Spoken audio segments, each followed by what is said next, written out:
이번 주에 빠진 게 네. 지난 120년 다우 역사상 네. 한 15번째 정도 수준 되는 주간 폭락이라고 해요. 시장이 굉장히 변동성이 없이 네. 상승하다가 갑자기 하루아침에 변동성이 터져 나오는 현상이 네. 예전엔 거의 없던 현상이에요.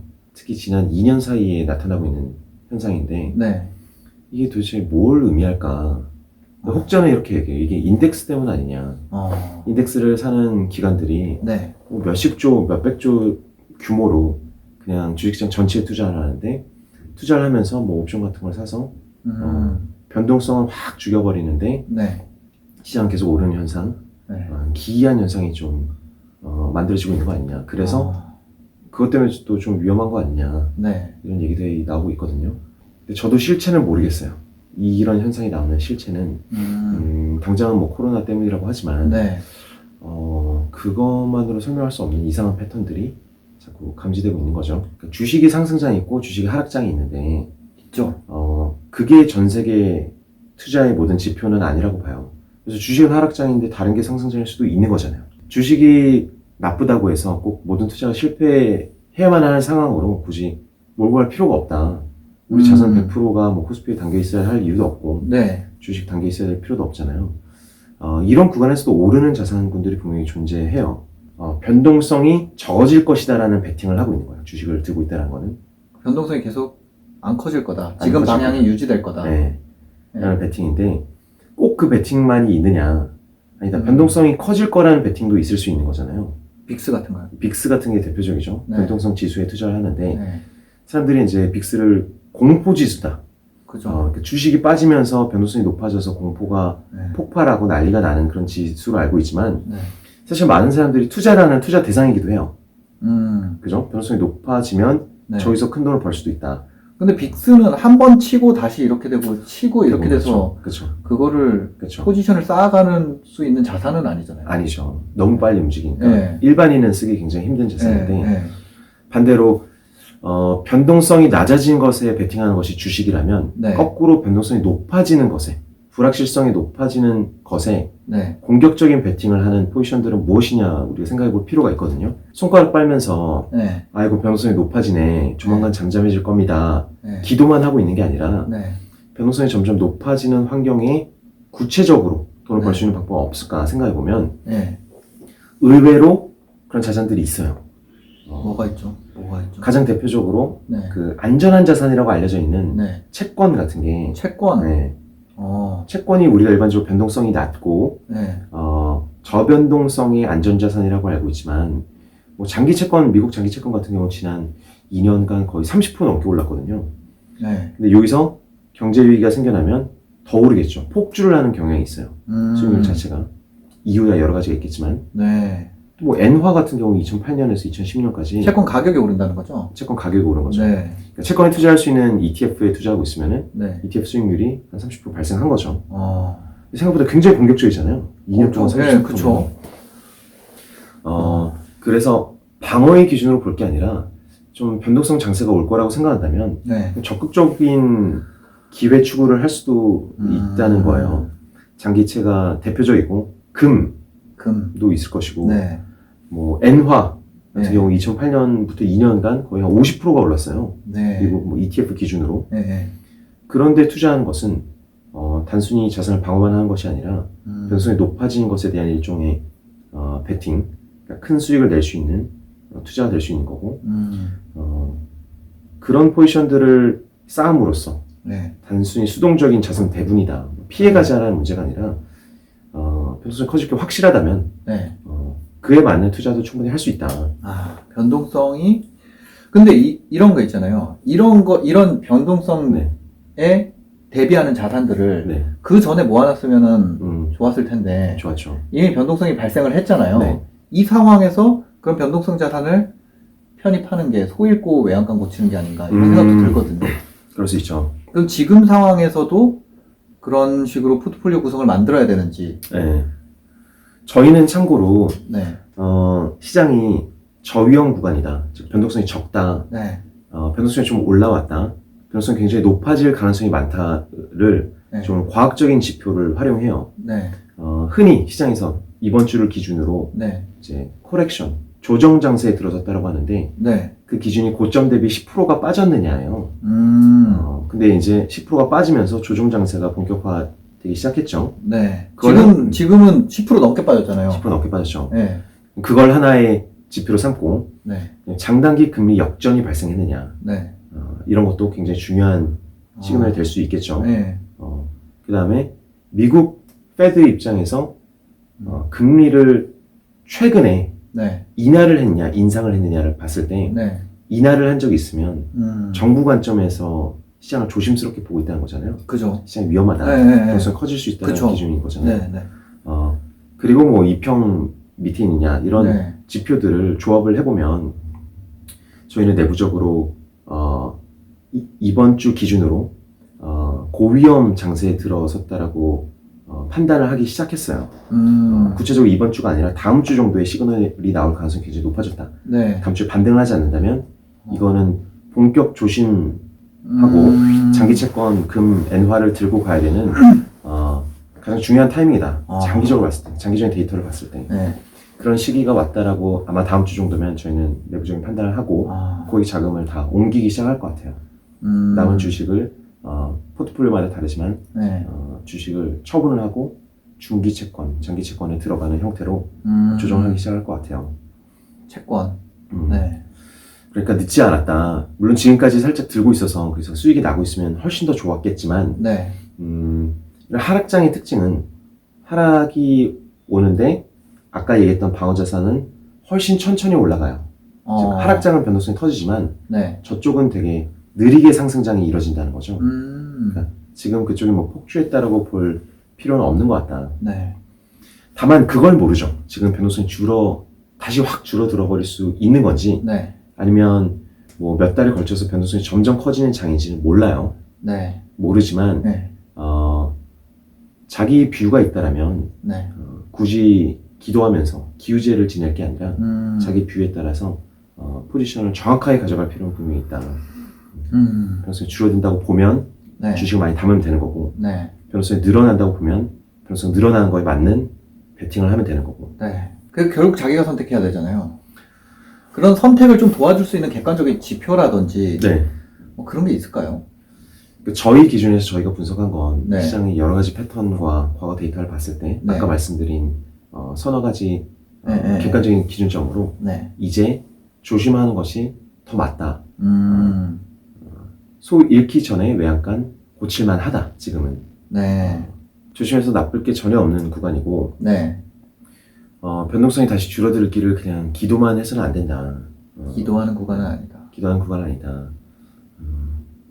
몰라요. 주식이 변동성이 높은 자산이라는 것은 알고 있지만 네. 사실 주식의 가장 큰 적이 네. 변동성 장세예요. 네. 변동성 장세를 어떻게 버텨내거나 네. 아니면 피하거나 둘 중에 하나 해야 되는데 네. 버틸 것이냐 버틸 것이냐, 피할 것이냐. 피할 것이냐를 냉정히 좀 생각을 해야 된다. 다 두들겨 맞는 것이 절대 답은 아닌 것 같다. 지금이라도 가드로 올려야 된다. 좀 맞았더라도. 예. 평소에 자산 배분이 중요합니다. 평소에 해놨으면 조금이라도 20% 50%라도 채권의 포지션을 들고 있었으면 거기서 이미 수익이 발생하고 있잖아요. 그럼 조정하기 마음이 되게 편하거든요. 그렇죠. 그런 게 있으니까. 네. 근데 급작스럽게 이쪽 100%였다가 100%다 날리고 이런 극단적인 선택을 하게 되면 네. 본인도 되게 힘들어요. 그 과정에서 비용도 많이 나가잖아요. 비용도 많이 나가고요. 네. 본인이 이제 그 의사결정을 책임져야 될 것 같은 굉장히 무서운 부담감이 있는 거죠. 네. 그래서 프로가 아니라면 다 약간 깨작깨작 조금씩 네. 5% 10%씩 건드리기 시작하는 게 심리 상태가 제일 좋아요. 그죠? 한 번에 많이 했다가 네. 엇박자가 나면 너무 고통스러우니까. 한 번에 왕창 네. 이거 큰일 났다 이러면서 또 이렇게 했다가 그렇죠. 또 반등 나오면 또 이렇게 했다가 네. 이렇게 하면 자산이 다 부서지죠. 부서지고 본인들이 정신적으로 못 버텨요. 한두 번만 맞아, 실패해도 야, 이거 다 내 탓인가? 그냥 막 밤새 보게 되고 네. 그러다가 결국은 어떻게 되냐면 포지션 다 끊고 현금화 한 다음에 네. 몇 달 동안 안 보게 되죠. 에라이 모르겠다. 포기하게 되죠. 너무 힘드니까. 그래서 살짝 본인이 감내할 수 있을 정도 리스크 감내할 수 있을 정도의 포지션 변화를 네. 가져가면서 지금 당장 할 수 있는 건 10% 변화, 10% 털고 옮겨 놓는다거나 앞으로 몇 년간 투자를 할 것이냐, 몇 년간. 투자를 할 것이냐 되게 중요해요. 아, 예를 들어서 앞으로 1년간 투자하고 싶은 사람이 있고 네. 앞으로 15년간 투자하고 싶은 사람이 있으면 그쵸. 앞으로 3달 동안 뭘 해야 될지가 완전히 달라지는 거죠. 내가 1년 뒤에 써야 되는 돈인 경우랑 15년 뒤에 나의 노후 자금으로 쓸 돈인 거랑은 네. 많이 다르다는 거죠. 많이 다르죠. 똑같이 1,000만 원 혹은 1억 정도를 들고 있더라도 네. 15년간 꼭 투자를 하셔야 되는 분은 15년간 예금을 들고 갈 수는 없잖아요, 어차피. 그죠? 그죠. 15년간 예금을 들고 간다는 거는, 이 자본주의 숏이에요. 자본주의 망한다라는 어떤 포지션입니다. 그죠? 주식도 못 오르고, 채권도 못 오르고, 부동산도 못 오르고, 모든 시장 이 질서가 15년간 계속 파괴만 될 것이다라는 어떤 포지션이에요. 15년간 전자산 디레버리징의 시대. 그쵸. 그쵸. 네. 15년간. 네. 그쵸. 그쵸. 그런 분들은 어떤 관점으로 들어가야 되냐면은, 앞으로 1, 2년이 네. 주식을 사는 기간이라고 생각해야 돼요. 앞으로 2년간 산다. 그쵸? 나눠서. 15년간 들고 있어야 되는데, 앞으로 2년간, 네. 주식을 사기 좋은 가격이 왔을 때, 야금야금 산다. 그런 관점으로 들어가는 거죠. 나머지 자산은 여전히 예금에 있고, 네. 조금씩. 2년으로 하면은 월 1회씩 사면 24회로 나눠서. 뭐 예컨대. 네. 혹은 코스피가 1600 오면 네. 너무 감사하고, 1600이 올까요? 1300 오면 더 감사하다. 1300이 올까요? 오는 거 아니야? 이런 관점으로, 사는 관점으로, 네. 좀 비싸게 샀으면 어쩔 수 없고. 숫자가 너무 극단적이신 거 아니에요? 근데 시장이라는 게, 주식시장은, 네. 뭐, 한 번씩 40%씩 움직이거든요. 이게 변동성이 아. 발생할 수 있는 거거든요. 지금 뭐, 1900대 진입했다고, 네. 어떻게 이렇게 폭락할 수 있냐, 그러지만, 네. 지금 지금 1900대예요. 뭐, 2000 깨고 내려오지 않았나요? 거의 그런가? 체크, 팩트 체크. 저 1900대면은 주식을 샀어야 되는데. 아니 진짜예요. 와 2000을 깼구나. 근데 생각해보세요. 앞으로 15년간 투자를 하면, 코스피는 한 번은 4000을 찍을 거예요. 찍겠죠 한 번은. 15년간. 네. 뭐 4000 찍을 수도 있고, 5000 찍을 수도 있잖아요. 네. 합리적으로 추정컨대. 또 털 건데, 15년 가져갈 거면. 털 건데, 그럼 나 얼마에 사야 되냐? 1900에 살 수 있으면 땡큐인 거고, 네. 사실 2000에 사도 괜찮고, 2200에 사도 괜찮고, 앞으로 2년간 한 번에 훅 들어가는 게 아니라, 네. 어떻게 지금 사는 기회다. 부동산을 20년간 하셔야 된다면, 네. 부동산 좋은 가격 한번 왔으면 좋겠다. 그죠. 할인 좀 왔으면 좋겠다. 기다리죠. 기다려서, 네. 뭐, 좋은 가격이면 내가 최바닥에 사지 않더라도, 뭐, 크게 한번 출렁일 때, 몇 채 살 수 있으면 좋겠다. 이런 관점으로 접근하는 거잖아요. 사놓고 3일 후에 시세 보고 덜덜 떨고 그러진 않을 거 아니에요. 그죠? 얘는 근데 시세를 맨날 보여주니까. 맨날 보여주니까. 근데 15년간 들고 가는 자산이라고 생각을 한다면 네. 접근 방법이 달라야 되고, 1년간 투기를 할 거라면 네. 또 관점이 완전히 달라야 되죠. 1년간 할 거라면.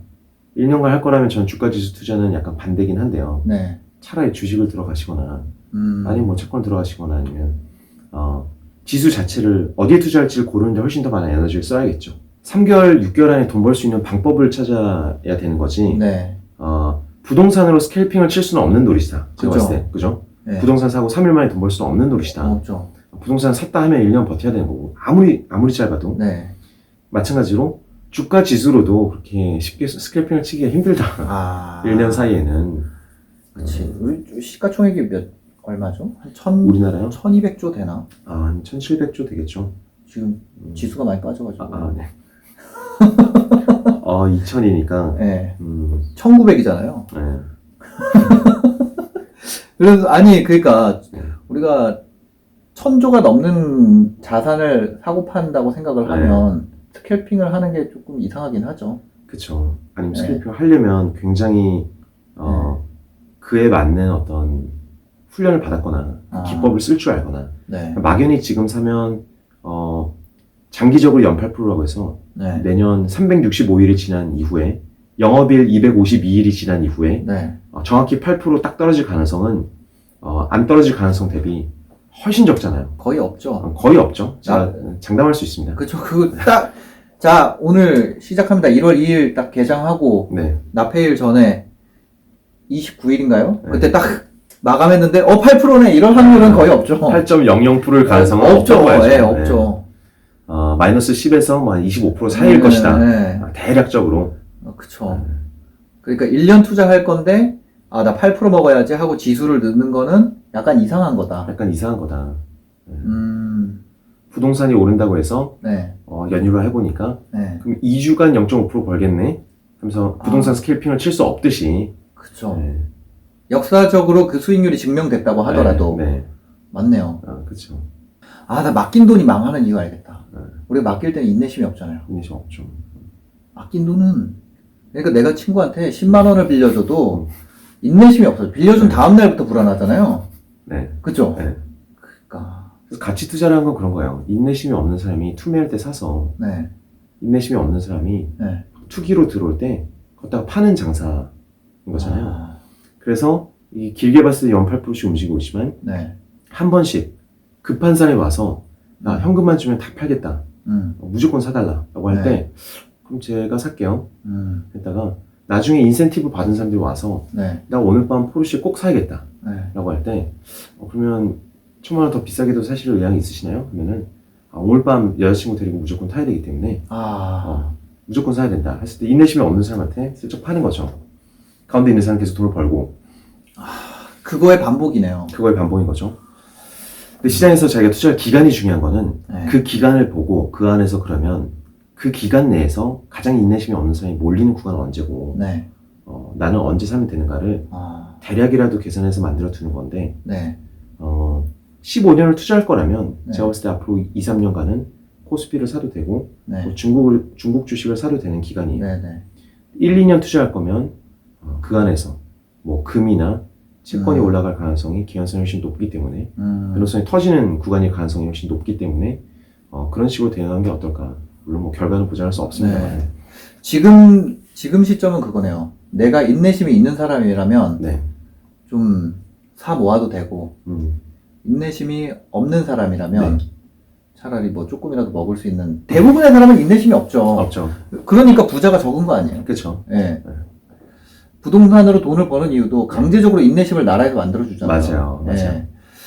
그건 뭐 인내심이 아니라 의뢰이 이제 기대하는 투자 네. 기간이 다르고 다르죠. 거의 한 세대를 생각하잖아요. 그렇죠. 대출을 할 때도 직장인이 이제 주담대를 할 때도 30년 만기로 네. 받고 네. 인내심을 이제 시스템적으로 만들어주잖아요. 네. 인내심이 없는 사람은 돈을 못 번다. 돈을 다 갖다 바치겠죠. 인내심이 많으신 분께. 스트레스에 강한 사람이 돈을 벌겠네요. 그 구조를 냉정하게 보고 네. 3일 만에 부동산 스케이핑을 할 수 없다는 걸 인정한 사람. 그거를 어떻게 만들죠? 인내심을 갖출 수 있는 구조를 만드는 거. 첫 번째는 그 기간을 보는 거예요. 아까 말씀드린 것처럼 네. 내가 10년 투자할 거냐. 네. 10년 투자하면 오늘 시장이 3% 빠졌는지 네. 내일 3% 올랐는지가 중요한 게 아니잖아요. 네. 10년간 언제 사면 가장 저렴하게 살 수 있는지를 큰 그림에서 보면 네. 아까 말씀드린 것처럼 뭐 1800에서 2200 사이에 사면 나는 해피하다. 10년 투자할 거면 10년에 맞는 인내심이 있고 30년 투자할 거면 30년에 맞는 인내심이 있고 알고리즘 투자도 마찬가지입니다. 네. 초단타의 세계에서도 네. 10초를 기다려야 되는데 네. 30초 기다리면 안 되고 네. 3초 기다려도 안 돼요. 10초를 기다려줘야 네. 발생하는 현상들이 있는데 그 10초짜리를 못 기다리고 3초 만에 왔다 갔다 하면 네. 부동산 스크래핑 하는 게 돼버리는 거죠. 돈을 벌 수가 없죠. 프랙탈이네. 아주 작은 세계에서도 네. 아주 장기 투자에서도 그 기간에 안 맞춰갖고 혼자 막 샀다 팔았다 네. 마음이 급한 사람들은 돈을 벌 수가 없는 거죠. 무조건 오래 기다리자는 얘기는 아니에요. 지금은 인내심을 가져야 될 구간이라는 게 없네요. 항상 인내심을 갖고 있어야 되는구나. 항상 갖고 있어야 되고 자기가 하는 투자의 네. 어떤 본질 나는 지금 어디에다 투자하고 있는 사람이고 이 투자는 몇 년이 걸린 투자를 하고 있는 거냐 네. 3초짜리 투자냐 3분짜리 투자냐 네. 3년짜리냐 10년짜리냐